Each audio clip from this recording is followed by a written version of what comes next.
क्या महाकाल दिलाएंगे team India को वर्ल्ड कप? क्या महाकाल ने दिया विराट को विजय का वरदान? क्या महादेव ने बदल दी कुलदीप की किस्मत?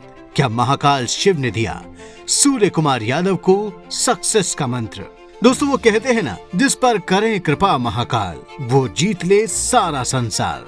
तो लगता तो यही है कि इस बार वर्ल्ड कप में टीम इंडिया की तरफ से कोई और नहीं बल्कि महाकाल ही खेल रहे हैं सारे मैच। आपको याद ही होगा कि किस तरह विराट पहले खुद ये कहते थे कि वो पूजा पाठ में विश्वास नहीं रखते हैं, लेकिन जब उनका बुरा फॉर्म शुरू हुआ और 2 साल तक वो एक सेंचुरी के लिए तरस गए तो उन्हें भी जाना पड़ा महादेव महाकाल की शरण में। और जैसे ही वो उज्जैन में महाकाल के दरबार में अपनी हाजिरी लगाने के लिए अपनी पत्नी अनुष्का के साथ पहुंचे, महाकाल ने विराट को दे दिया विजय का वरदान। विराट कोहली इसी साल 4 मार्च को बाबा के दरबार में विजय का वरदान लेने के लिए पहुंचे थे। इसके ठीक बाद विराट ने न केवल कमबैक कर अपने 2 साल से बिगड़े फॉर्म को सुधारा, बल्कि महाकाल की कृपा से उन्होंने सेंचुरी भी ठोक दी। इसके बाद तो विराट की सेंचुरीज का सिलसिला कुछ ऐसा चला कि वो इस वर्ल्ड कप में भी एक सेंचुरी ठोककर महान क्रिकेटर सचिन तेंदुलकर के वनडे सेंचुरीज के एकदम करीब पहुंच चुके हैं। इस वर्ल्ड कप में विराट किस तरह ताबड़तोड़ बल्लेबाजी कर भारत को लगातार जीत दिला चुके हैं, ये किसी से छिपा नहीं है। अब विराट भी ये मानने लगे हैं कि ये कुछ और नहीं बल्कि उज्जैन में प्रतिष्ठित महाकाल की ही कृपा है, जो उन पर विजय के वरदान के रूप में बरस रही है। विराट के बाद महाकाल ने केएल राहुल को भी उनकी बदकिस्मती से उबारा। केएल राहुल भी लगातार रनों के लिए तरस से रहे थे, लेकिन आप तो ये जानते ही हैं कि हमारे भोलेनाथ कितने भोले हैं। जैसे ही केएल राहुल ने ये देखा कि महाकाल की शरण में जाते ही विराट की किस्मत बदल गई, तो वो भी पहुंच गए महाकाल की शरण में। और जैसे ही उन्होंने महाकाल से अपनी और अपने देश की जीत के लिए प्रार्थना की, भोलेनाथ का भोला दिल पिघल गया और केएल राहुल को भी महाकाल ने वर्ल्ड कप में शानदार फॉर्म के लिए वरदान दे दिया। वर्ल्ड कप में अभी तक केएल राहुल 5 में से 4 मैचों में नाबाद रहे हैं और उनका बल्ला कुछ ऐसा चल रहा है जिससे भारत लगातार जीत ही रहा है।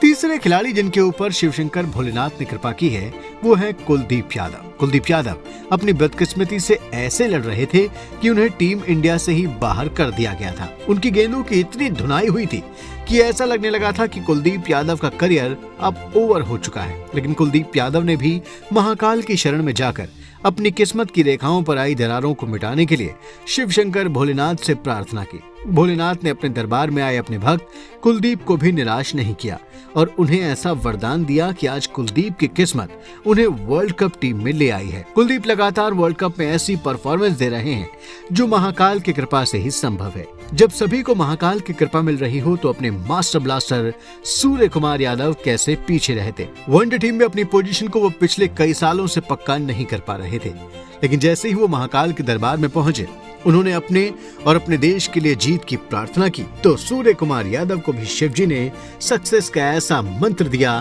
कि वो वनडे वर्ल्ड कप टीम का अहम हिस्सा बन गए। सूर्य हालांकि अभी तक एक ही मैच खेल पाए हैं, लेकिन सूर्य कुमार यादव को ये विश्वास है कि महाकाल की कृपा से वो भी वर्ल्ड कप में जबरदस्त परफॉर्मेंस देंगे। दोस्तों, ये तो हमें भी पता है कि महाकाल भोलेनाथ औघड़दानी है। वो जिस पर कृपा कर देते हैं वो जीवन में कभी भी पराजित नहीं होता है। अगर हम रामायण की बात भी करें तो आपको पता ही होगा कि भगवान शिव की कृपा प्राप्त करने के बाद ही भगवान श्री राम को भी रावण के ऊपर विजय मिली थी। भगवान श्री राम ने रावण के साथ युद्ध से पहले रामेश्वरम में भगवान शिव का ज्योतिर्लिंग भी स्थापित किया था। अगर आप महाभारत को भी ठीक से पढ़ें तो महाभारत के युद्ध के पहले अर्जुन ने भी भगवान शिव की तपस्या की थी और उनसे पशुपतास्त्र प्राप्त किया था। इसके अलावा महाभारत के सौप्तिक पर्व में ये कथा भी मिलती है कि जब अर्जुन श्री कृष्ण से पूछते हैं कि आखिर उनके रथ के आगे एक व्यक्ति त्रिशूल लेकर चलता हुआ क्यों दिखाई देता था, तो भगवान श्री कृष्ण ये राज खोलते हैं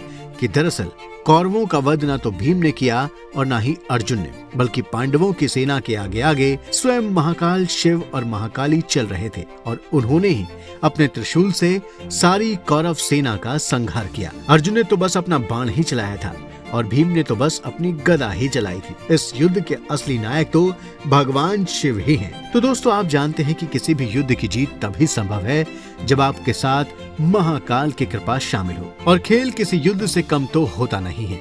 क्योंकि दुनिया में सिर्फ खेल और युद्ध ही ऐसे स्थान हैं जहां किसी को जीत और किसी को हार मिलती है। तो दोस्तों, अगर आपको हमारा वीडियो पसंद आया हो तो आपसे निवेदन है कि आप इसे जरूर लाइक करें, और अगर आप हमारे चैनल द कर्मा पर सनातन धर्म से जुड़ा कंटेंट देखना चाहते हैं तो आप हमारे चैनल द कर्मा को भी तुरंत सब्सक्राइब कर लें। और हाँ, आप बेल आइकन का बटन दबाना भी बिल्कुल ना भूलें, क्योंकि इस बटन को दबाने के बाद ही आपको हमारे आने वाले वीडियोस के नोटिफिकेशन प्राप्त हो सकेंगे। जय महाकाल, जय महादेव, हर हर महादेव।